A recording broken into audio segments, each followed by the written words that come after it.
जय हिंद दोस्तों, आप सभी का स्वागत है एजुकेशन प्लानेट चैनल पर। जैसा कि आप जानते हैं हम फिजिक्स पढ़ रहे हैं। फिजिक्स का ऑप्टिक्स हमारा टॉपिक चला हुआ है। ऑप्टिक्स के अंदर हम 3 क्लासें कर चुके हैं, आज हमारी चौथी क्लास है। चौथी क्लास के अंदर हम जो तीसरी क्लास में हमने छोड़ा था वहीं से शुरुआत करेंगे। हमने लास्ट वाले टॉपिक में किया था कि अवतल दर्पण के अंदर कैसे कैसे इमेज बन रही है। आज हम उत्तल दर्पण के अंदर चीजें पढ़ने की कोशिश करेंगे। उत्तल दर्पण, उत्तल दर्पण के अंदर बस दो ही केस आते हैं जिनके अंदर हम वस्तुओं को रखते हैं। ठीक है, आपको पता होगा ये क्या है। ये है हमारे पास उत्तल दर्पण।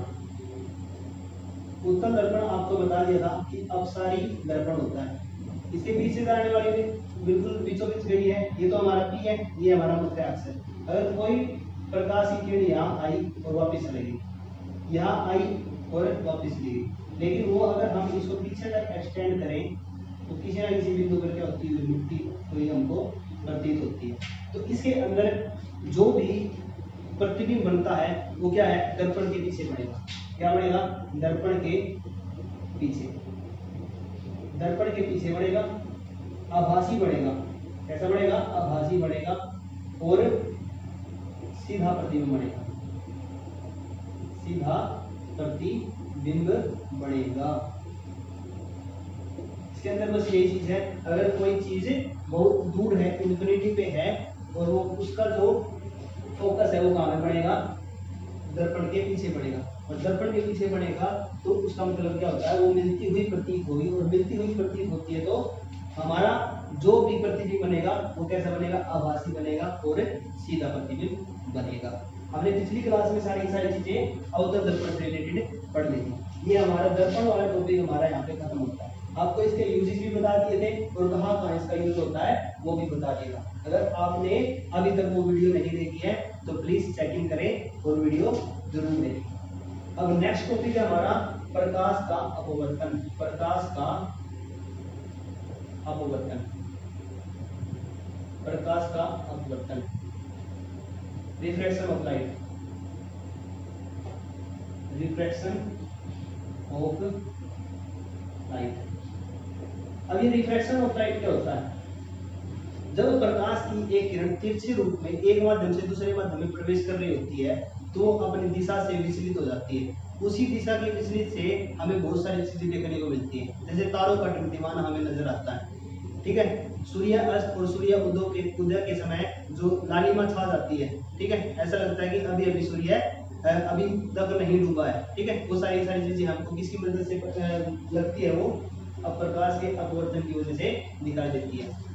ठीक है, जब हम कांच से का गिलास अगर पानी से भरा है उसके अंदर नींबू छोड़ देते हैं तो पीछे से कैसा लगता है? हमको थोड़ा सा बड़ा हुआ दिखाई देता है। जो वास्तविक उसकी जो गोलाई है उससे ज्यादा मोटा दिखाई देता है। क्यों दिखाई देता है? क्योंकि वो प्रकाश के अपवर्तन के कारण हमको दिखाई देता है। तो प्रकाश का अपवर्तन क्या होता है? जब प्रकाश की तिरछी रेखा, प्रकाश की तिरछी रेखा हेलो, ठीक है, एक माध्यम से दूसरे माध्यम में गमन करती है, यानी जाती है, गमन करती है, तो वह किरण, प्रकाश की जो किरण है, रेखागल प्रकाश की किरण है, वो विचलित हो जाती है,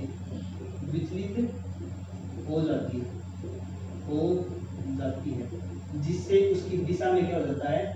दिशा में परिवर्तन हो जाता है,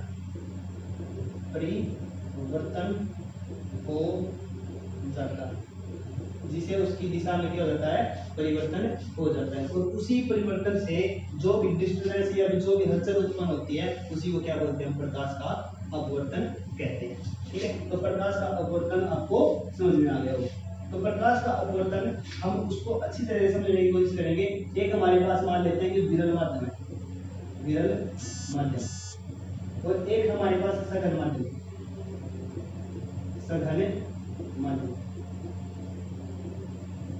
यहाँ पर तो क्या है? हवा है, और यहाँ पर थोड़ा डेंस डेंस मीडियम है ये, ठीक है। जब भी प्रकाश की कोई तिरछी किरण आई तो अब इसने क्या बना दिया, एक अभिलंब बना दिया, ये है 90 डिग्री का एंगल, ठीक है। और जो प्रकाश का अपवर्तन है वो यही बात कहता है, जब कोई प्रकाश की किरण विरल माध्यम से सघन माध्यम में प्रवेश कर रही होती है तो वो अभिलंब की ओर झुक जाती है। यानी अगर वास्तव में देखते हैं हम, इसको ऐसे जाना चाहिए था, इस किरण को कैसे जाना चाहिए था, ऐसे जाना चाहिए था, लेकिन ये कैसे आई, अभिलंब की ओर झुक गई। तो आपतन कोण है और ये है अपवर्तन कोण। हमने दर्पण के टॉपिक में क्या देखा था कि यहाँ पर क्या था, एक तो था आपतन कोण और वो किरण टकरा के वापस इस दिशा में चली गई थी, उसको बोला था अपवर्तन कोण। आपतन कोण और परावर्तन कोण, सॉरी, ठीक है, उसको बोला था परावर्तन कोण। लेकिन यहाँ पे क्या बढ़ेगा, हमारा परावर्तन कोण बढ़ेगा, ठीक है। और दूसरी कंडीशन में क्या देखते हैं, जब किरण सघन माध्यम से विरल माध्यम में जा रही होती है तो क्या होता है, ऐसी तिरछी किरण रही, यहाँ पे क्या है, अभिलंब है, जैसे ही इसे टकराई तो ये प्रकाश अभिलंब से क्या होगी, दूर होगी, तो ये एंगल और ये एंगल ये बढ़ जाता है, ठीक है। तो इसके अंदर दो चीजें देखने को मिलती है, जब प्रकाश विरल माध्यम से सघन माध्यम में जा रहा है तो वह अभिलंब की ओर झुक जाती है, अभिलंब की ओर झुक जाती है, लेकिन जब वो सघन माध्यम से विरल माध्यम की तरफ जा रही होती है तो अभिलंब से दूर हट जाती है, अभिलंब से दूर हट जाती है प्रकाश की किरण। लेकिन एक स्लैब है तो स्लैब के अंदर ये दोनों प्रक्रिया होंगी, क्योंकि स्लैब के ऊपर है। अब ये स्लैब बना लेते हैं हम, जैसे यहाँ पे क्या है, एक स्लैब है, यहाँ से प्रकाश की किरण आई, यहाँ पे क्या बढ़ेगा, 90 डिग्री एंगल बढ़ेगा, ये प्रकाश की किरण यहाँ है। अब यहाँ से होते हुए ये टकराएगी इससे और ये फिर यहाँ से आएगी और यहाँ से आएगी, ये बिल्कुल इसके समानांतर हो जाएगी, ठीक है। तो प्रकाश जब एक स्लैब के अंदर से, कांच की स्लैब होती है तो उसके अंदर से जब गुजरता है तो ये बिल्कुल इसके क्या हो जाती है, पैरेलल भी हो जाती है, ठीक है। अब सारी चीजें इसके अंदर देखते हैं कि जो इसके नियम है ना, अपवर्तन के नियम है, वो क्या क्या है। अपवर्तन के नियम क्या बोलते हैं कि जैसे हमने प्रकाश के परावर्तन के नियम पढ़े थे, वैसे क्या है अपवर्तन के नियम। तो अपवर्तन के नियम, अपवर्तन के नियम क्या कहते हैं, जो आपतन कोण है, आपतन कोण और एक क्या है इसके अंदर, अपवर्तन कोण। वहां पे परावर्तन कोण था, यहाँ पे क्या है, अपवर्तन कोण और अपवर्तन कोण। और एक चीज हमारे पास अभिलंब, ये तीनों के तीनों एक ही तल में होते हैं,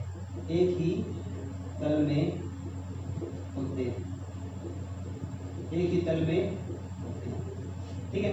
इसके अंदर जो अपवर्तनांक है,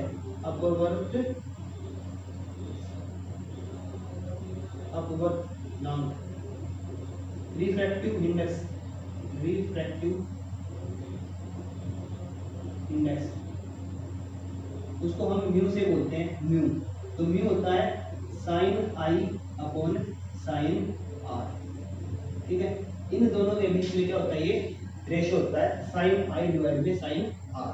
साइन आई डिवाइड में साइन आर का जो रेशियो है वो सबसे पहले किसने निकाला था, स्नेल ने निकाला था। तो इसीलिए इसको क्या बोलते हैं, स्नेल्स लॉ भी बोलते हैं, स्नेल्स लॉ। इसको इसीलिए क्या बोलते हैं, स्नेल्स लॉ। स्नेल्स नामक वैज्ञानिक ने इसकी क्या की थी, खोज की थी। हम म्यू को तीन जगह पर पढ़ते हैं। एक तो हमको पता लगा कि जो साइन की जया है, ठीक है, साइन की जया, ये साइन क्या है, जया क्या, एक ही बात होती है। जया हिंदी का वर्ड है और साइन इंग्लिश का वर्ड है। तो sine i upon sine r हम क्या कर लेते हैं, इसे म्यू को काउंट कर लेते हैं। म्यू का मतलब होता है अपवर्तनांक, यानी निरपेक्ष के समांतर कैसे चलती है ऐसा। उसके बाद दूसरा म्यू है c बटा v। अब ये c क्या है और v क्या है, तो c है प्रकाश की निर्वात में चाल,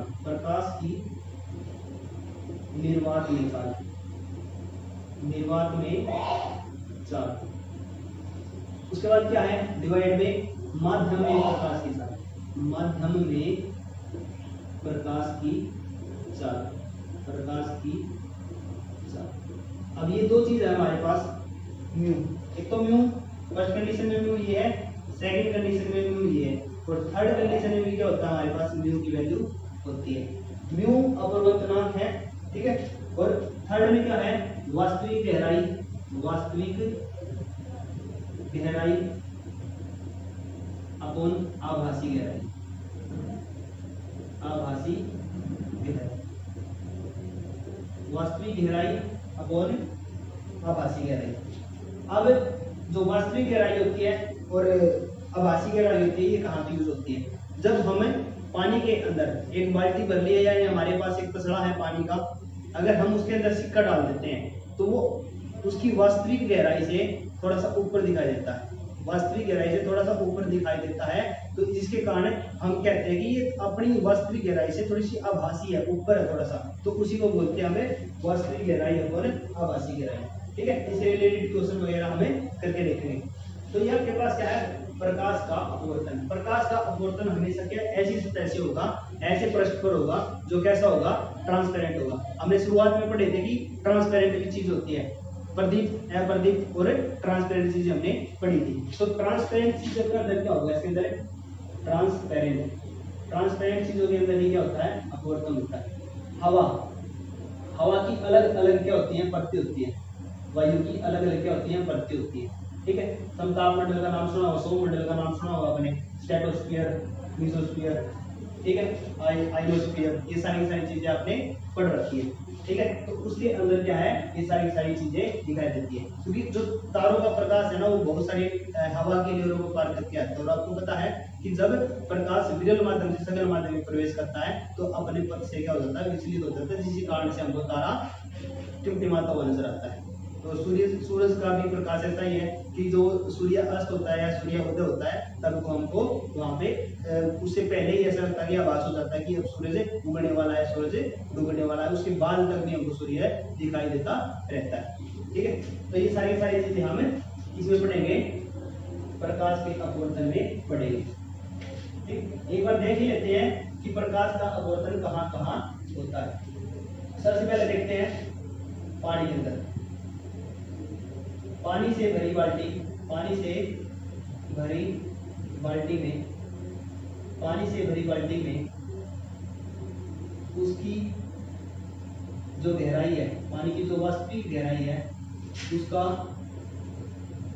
जो उसकी पैंती है, गहराई कह लो या पैंती कह लो, जो भी हमारे पास बर्तन है उसकी पैंती थोड़ी उभरी हुई नजर आती है, थोड़ी उभरी हुई नजर आती है। ये पहला पॉइंट है, इसके अंदर नजर आती है। ये किसके कारण होता है, अपवर्तन के कारण होता है। पहली पॉइंट ये है। दूसरा पॉइंट क्या है, पानी के अंदर मछली है, पानी के अंदर मछली वास्तविक गहराई से थोड़ी ऊपर नजर आती है, थोड़ी ऊपर का मतलब है कि आभासी गहराई में ऊपर नजर आती है। वैसे ये बात किस पे है, लागू होती है, सिक्के के ऊपर लागू होती है। सिक्का भी हमको कैसा लगता है कि वो पैंती से थोड़ा सा उभरा हुआ नजर आता है। थर्ड पॉइंट क्या है, पानी के अंदर अगर हम किसी पेंसिल को किसके अंदर डुबोते हैं, पानी के अंदर डुबोते हैं, पानी में डुबो देते हैं, तो वो हमको क्या नजर आती है, टेढ़ी नजर आती है। वो भी किसी के कारण आती है, प्रकाश के अपवर्तन के कारण आती है। और चौथा पॉइंट क्या है, हवा में जब हम क्या है तारों को देखते हैं, रात को तारों को देखते हैं तो वे कैसे नजर आते हैं हमको, टिमटिमाते हुए नजर आते हैं। टिमटिमाने का कारण क्या, उसके पीछे कारण यही है कि प्रकाश का अपवर्तन। प्रकाश का अपवर्तन आपको पता है कि जब प्रकाश एक माध्यम से दूसरे माध्यम में जाता है तो प्रकाश जैसे विरल से सघन में जाने की कोशिश कर रहा है, तो विरल से सघन में जाएगा तो प्रकाश अभिलंब की ओर मुड़ जाता है, और वैसे ही अगर ये सघन से विरल में जाएगा तो यहाँ से इसको दूर डालेगा। तो वैसे ही बहुत सारी परतें होती है हमारे वायुमंडल में, तो उन परतों को अगर जब प्रकाश छेद किया जाता है तो वो अपनी पथ से विचलित हो जाता है, जिसके कारण हमको तारे टिमटिमाते हुए नजर आते हैं। उसके बाद है धुआं। धुएं के अंदर हमको धुआं कैसा नजर आता है, धुएं के अंदर अगर हम कोई चीज देखती है, धुएं के अंदर हमको चीजें धुंधली नजर आती है, धुंधली नजर आती है, धुंधली नजर आती है, नजर आती है। ठीक है। उसके बाद अगर हम देखते हैं ना, जैसे विंडो है घर में, वहां से क्या आ रहा है, सूर्य से प्रकाश आ रहा है विंडो के अंदर, तो थोड़ा सा वो भी मुड़ जाता है। ठीक है। वो किस में नजर आता है, वो घरों में, विंडो में। और जब हम ऐनक, ऐनक का मतलब तो समझते होंगे, चश्मे, चश्मों का यूज करते हैं। डॉक्टर अगर किसी को दूरदृष्टि दोष है, दूरदृष्टि दोष,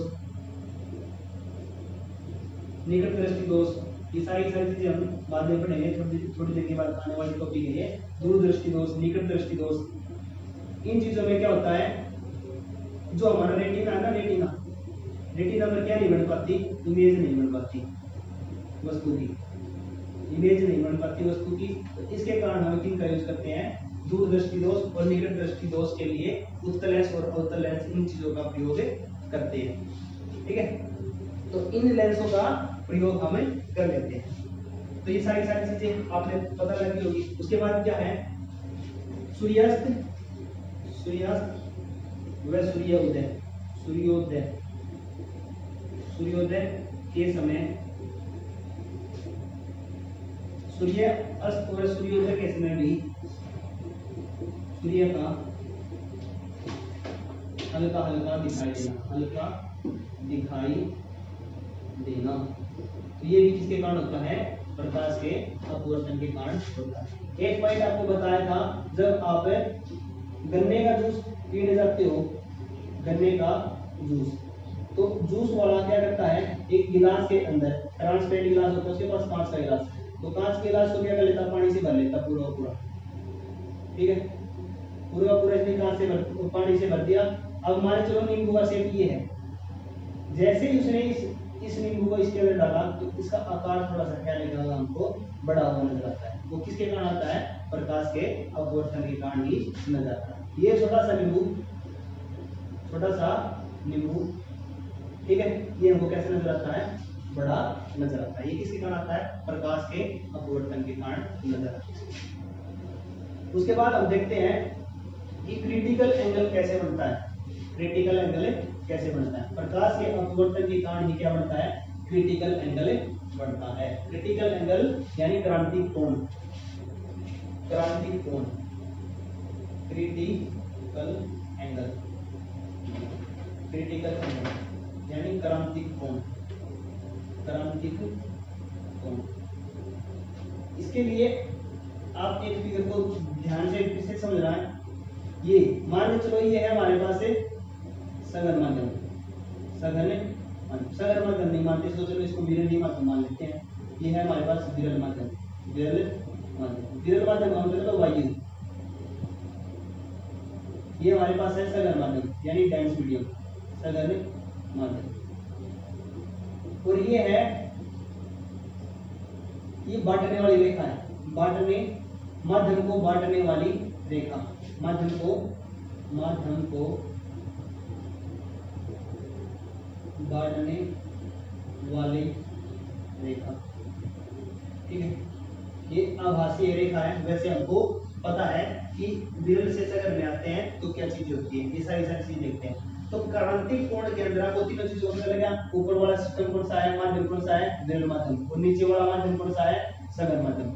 अब इसके अंदर कंडीशन क्या है कि प्रकाश की जो किरण है वो सघन माध्यम से विरल माध्यम की तरफ जाती होनी चाहिए। ठीक है। उसके अंदर क्या क्या चेंज आते हैं तो वो चीज देखते हैं। आपको पता है जब प्रकाश की किरण सघन माध्यम से विरल माध्यम की तरफ जाती है तो वो अभिलंब से दूर हट जाती है। ठीक है। उसका जो आपतन कोण है वो आपतन कोण की बजाय उसका जो अपवर्तन कोण है वो थोड़ा सा बढ़ जाता है।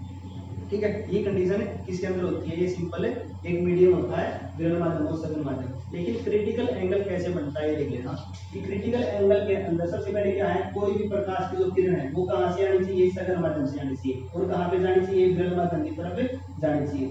लेकिन यहाँ पे अगर जैसे यह अभिलंब आता है, वैसे तो नॉर्मल कंडीशन में तो इसको क्या है, अभिलंब से दूर हटना है, यानी यहाँ पे आना, यहाँ पे आना। लेकिन इसका एंगल थोड़ा सा क्या होता है, बढ़ जाता है। बढ़ जाने के कारण क्या है, ये जो माध्यम को बांटने वाली रेखा ना, इसके पैरेलल चलने लगती है। ठीक है। तो ये एंगल और ये एंगल यहाँ पे हो जाता है। ठीक है, तो इसी को क्या बोलते हैं हमें, क्रिटिकल एंगल यानी क्रांतिक कोण बोलते हैं। अब इसको जाना तो कैसे चाहिए था, विद्युत माध्यम में जाना चाहिए था, लेकिन इसका जो अपवर्तन कोण है उसका मान बढ़ जाने के कारण ये कहां पे आ गया, इस माध्यम को काटने वाली रेखा के बिल्कुल पैरेलल चला जाता है। ठीक है, और इसी को हम क्या बोलते हैं, क्रांतिक कोण बोलते हैं। अब क्रांतिक कोण कहां पे यूज होता है, क्रांतिक कोण हम पढ़ेंगे जब प्रकाश का पूर्ण परावर्तन पढ़ेंगे ना, टोटल रिफ्लेक्शन ऑफ लाइट पढ़ेंगे, तो उसके अंदर काम आएगा। अब क्या है हमारे पास, प्रकाश का पूर्ण आंतरिक परावर्तन, प्रकाश का पूर्ण आंतरिक परावर्तन, total internal reflection of light. इसके अंदर आपको 3 या 4 चीजें देखने को मिलती हैं। सबसे पहले हीरे का चमकना, हीरे का चमकना, हीरे का चमकना। दूसरी चीज क्या है, टूटे हुए शीशा, टूटा हुआ जो शीशा होता है, शीशा, उसके अंदर क्या बढ़ जाती है, दरार हो जाती है, तो दरार का चमकना। तीसरी चीज क्या है, मरुस्थल के अंदर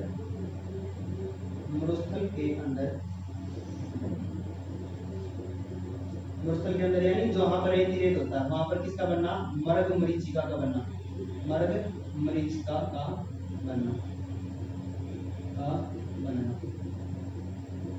और फोर्थ पॉइंट क्या है हमारे पास, फाइबर केबल, इसके अंदर भी क्या होता है, प्रकाश का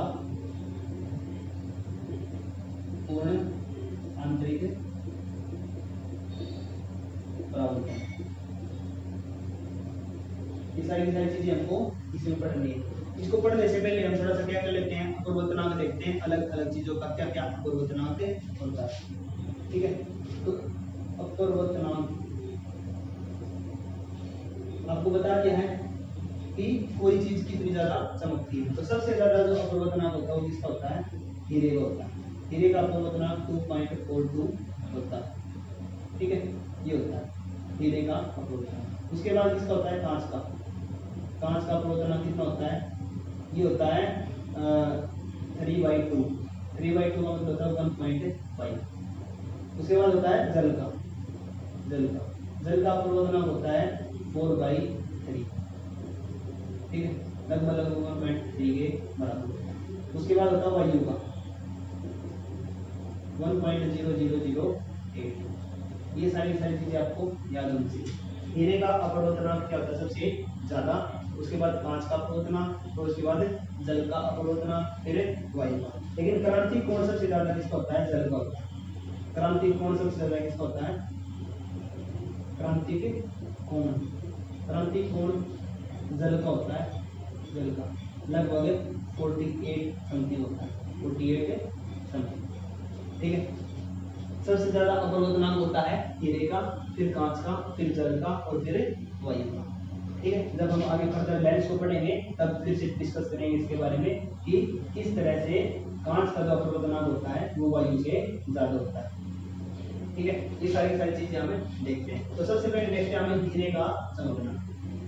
हीरे का चमकने के लिए सबसे इंपॉर्टेंट क्या है, हीरे को अच्छी तरह से काटना। अगर हम हीरे को अच्छी तरह से काटेंगे, ठीक है, अच्छी तरह से अगर हीरा कटा हुआ है तो क्या होता है, उसके अंदर अच्छी तरह से वो चमकेगा। उसके अंदर क्या होगा, अच्छी तरह से प्रकाश का क्या होगा, अच्छी तरह से पूरा रिफ्लेक्शन आएगा। उसके लिए कंडीशन यही है कि हीरे को अच्छी तरह से पूरी तरह से पॉलिश होना चाहिए और अच्छी तरह से कटना होना चाहिए। दूसरा पॉइंट क्या बताया था हमने, दूसरा पॉइंट ये देखा था कि टूटा हुआ शीशा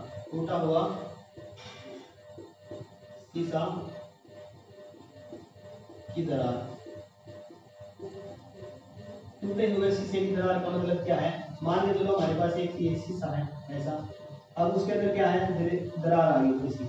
अब इस दरार के अंदर क्या भर रखी है, हवा भर रखी है। और बाहर कैसा रहता है मीडियम, वहाँ पे बाहर तो विरल माध्यम रहता है, और लेकिन उसके अंदर हवा भरने से वो कैसा माध्यम हो जाता है, सघन माध्यम हो जाता है, सघन माध्यम हो जाता है। तो प्रकाश का जो पूर्ण आंतरिक परावर्तन होता है उसके अंदर जो सबसे मेन चीज क्या होती है, उसके अंदर सबसे जो मेन चीज है वो हो जाती है कि आपतन कोण का मान, आपतन कोण का मान क्रांतिक कोण से ज्यादा हो जाता है, क्रांतिक कोण से ज्यादा हो जाता है। इसी के कारण क्या हो जाता है, ज्यादा हो जाता है। और इसी कारण हमें क्या देखने को मिलता है, हमें प्रकाश का पूर्ण आंतरिक परावर्तन देखने को मिलता है। अब क्या है, अगर हम इमेज की मदद से समझने की कोशिश करें तो क्या है, मान के चलो कोई प्रकाश की किरण सघन माध्यम से कहाँ जा रही है, ये कौन सा माध्यम हमारे पास है, सघन माध्यम, डेंस मीडियम है, ठीक है, डेंसर मीडियम, और कहाँ पे जा रही है, विरल माध्यम यानी एयर में जा रही है, एयर मीडियम। अब यहाँ से क्या है, विलंब आएगा। अब क्या बताया इसके अंदर, आपतन कोण का जो मान है ये आपतित किरण क्रांतिक कोण से ज्यादा हो जाता है। क्रांतिक कोण अगर यहाँ था पहले, यह तो ज्यादा था, यहाँ आ गया था, अब क्रांतिक कोण तो ये बढ़ गया, लेकिन इससे भी ज्यादा हो गया तो उसी माध्यम में प्रकाश वापस आ जाता है, ठीक है। अब क्या है, जैसे ही ये क्रांतिक कोण से ज्यादा हुआ, अब वापस किसी माध्यम में आ जाएगा, उसी माध्यम में आ जाएगा, यानी सघन माध्यम से चली हुई प्रकाश की किरण वापस सघन माध्यम में आ गई है। किसके कारण, क्रांतिक कोण के इससे ज्यादा होने के कारण, क्योंकि आपतन कोण है वो क्या हो गया है, वो ज्यादा हो गया। तो इस कंडीशन में क्या है, आपतन कोण ज्यादा है, किससे, क्रांतिक कोण से, इसी कारण क्या होता है, प्रकाश का पूर्ण आंतरिक परावर्तन होता है। परंतु यहीं पे धीरे धीरे चमकना होता है, वो भी क्या होता है, आपतन कोण वहां पे क्या हो जाता है, क्रांतिक कोण से ज्यादा हो जाता है, जिसके कारण क्या है, हीरा चमकने लग जाता है, बहुत ज्यादा चमकता है। लेकिन उसके लिए कोई कंडीशन होती है, वो अच्छी तरह से कटा होना चाहिए, ठीक है, इसीलिए वो क्या है, वो बहुत ज्यादा चमकता है। उसके बाद टूटा हुआ शीशा क्या होता है, जब शीशे के अंदर क्या है, टूटे हुए भाग में ऐसे टूटा हुआ भाग है, उसके अंदर क्या बढ़ जाती है, हवा बढ़ जाती है। तो हवा किसका रूप ले लेती है, सघन माध्यम का रूप ले लेती है, और सघन माध्यम से जब प्रकाश की किरण जाती है तो वापस उसी माध्यम में लौट आती है, और किसी एंगल पर देखने पर जो शीशा है हमको वो चमकता हुआ नजर आता है। वो चमकता क्यों है, क्योंकि उसके अंदर क्या हो गया है, प्रकाश का पूर्ण आंतरिक परावर्तन हो जाता है। तीसरा पॉइंट क्या है, तीसरा पॉइंट यही है, इसके अंदर क्या है, जैसे आप रेगिस्तान वगैरह के ट्रिप पे जाते हो या कहीं मुल्क में जाते हो, तो आपने देखा होगा कि कुछ दूरी पे चलने के बाद गर्मी है बहुत ज्यादा, तो वहां पर क्या है, हमको पानी नजर आता है, आवाज ऐसा होता है कि वहां पर थोड़ी दूर के बाद क्या है, पानी ही पानी है। अगर अब गर्मी के मौसम में क्या है, खुली सड़क है, वहां पर पेड़ वगैरह नहीं है, तो क्या आता है कि एक मतलब हमको बहकावा सा आता है कि आगे रोड पे क्या पड़ा हुआ है, पानी पड़ा हुआ है। तो वो पानी किस लिए कैसे दिखता हमको, उसके पीछे भी क्या साइंस है, प्रकाश का पूर्ण आंतरिक परावर्तन इसके पीछे। अब क्या है, रेगिस्तान के अंदर क्या होता है, रेगिस्तान में क्या है, रेत ही रेत है, ये रेत ऐसा है। अब सन की धूप रेत पर पड़ती है, ठीक है, और उसके ऊपर जो हवा है, ये जो हवा है वो सन के संपर्क में आने से क्या हो जाती है, बहुत ज्यादा गर्म हो जाती है, गर्म होगी। इससे ऊपर की जो हवा है वो कैसी है, ठंडी है, कैसी है, ठंडी हवा मान लेते हैं। जब कोई दूर से देखता है ना, तो प्रकाश को देखता है कि प्रकाश कहाँ से, सघन माध्यम से विरल माध्यम, जिससे मान चलो अब ये तो कैसा माध्यम हो गया, विरल माध्यम हो गया, और ये ऊपर है ठंडी हवा है, तो कैसा है, सघन माध्यम है। तो सघन माध्यम से जैसे ही प्रकाश आता है तो क्रांतिक कोण से ज्यादा मान होने के कारण ये वापस ही उसी दिशा में चले जाता है, जिसके कारण ऐसा आभास होता है कि ये हमको तैरती हुई नजर आती है, और तैरती हुई ऐसा नजर आता है कि पानी है यहाँ पे, ठीक है। तो इसी कारण इसको हम मर्ग मरीचिका बोलते हैं कि हमको ऐसा आभास होता है कि थोड़ी दूर चलने पर रेगिस्तान के अंदर क्या है, पानी ही पानी है। ठीक है, तो ये रेगिस्तान के अंदर प्रकाश का पूर्ण आंतरिक परावर्तन के कारण हमको ऐसा नजर आता है। इसके बाद है लास्ट है कि जो फाइबर केबल होते हैं, फाइबर केबल के अंदर क्या होता है, फाइबर केबल के अंदर प्रकाश का पूर्ण आंतरिक परावर्तन होता है, पूर्ण आंतरिक परावर्तन, जिसके कारण जो सिग्नल हैं वो क्या होते हैं, बहुत जल्दी फास्ट मूव करते हैं और उन सिग्नलों का थोड़ा सा भी अक्षय नहीं होता। अक्षय का मतलब होता है उनका नुकसान थोड़ा सा भी नहीं होता। ठीक है, तो इसलिए आज के टाइम पर अगर हमको सिग्नल एक जगह से दूसरी जगह में बहुत ज्यादा दूर भेजने हैं तो हम किसका यूज करते हैं, फाइबर केबल का यूज करते हैं। तो फाइबर केबल के अंदर क्या होता है कि जितनी भी सारी सिग्नल है वो बिना कटे, बिना उनको नुकसान पहुंचे एक जगह से दूसरी जगह पर ट्रांसमिट हो जाती है। तो इस तरह की एक केबल मान लो, ये हमारे पास केबल है, इसके अंदर एक तो कोर होता है, एक क्लैडिंग होता है। कोर और क्लैडिंग दो चीजें होती हैं इसके अंदर फाइबर केबल के अंदर। अब ये क्या है, यहाँ गए ये पूर्ण इसी तरह से रिफ्लेक्ट होता बहुत ही फास्ट अपनी डेस्टिनेशन पर पहुंच जाता है। ठीक है, और इसमें इसका थोड़ा सा भी अक्षय नहीं होता। अक्षय का मतलब होता है नुकसान। ठीक है, नुकसान, थोड़ा सा नुकसान नहीं होता, यानी लॉस ऑफ सिग्नल नहीं होता। अगर लॉस ऑफ सिग्नल नहीं होगा तो अच्छी तरह से कोई भी संकेत है वो अच्छी तरह से वो ट्रांसमिट हो जाएगा। तो अब ये इसकी खोज किसने करी थी, फाइबर केबल की। ठीक है, फाइबर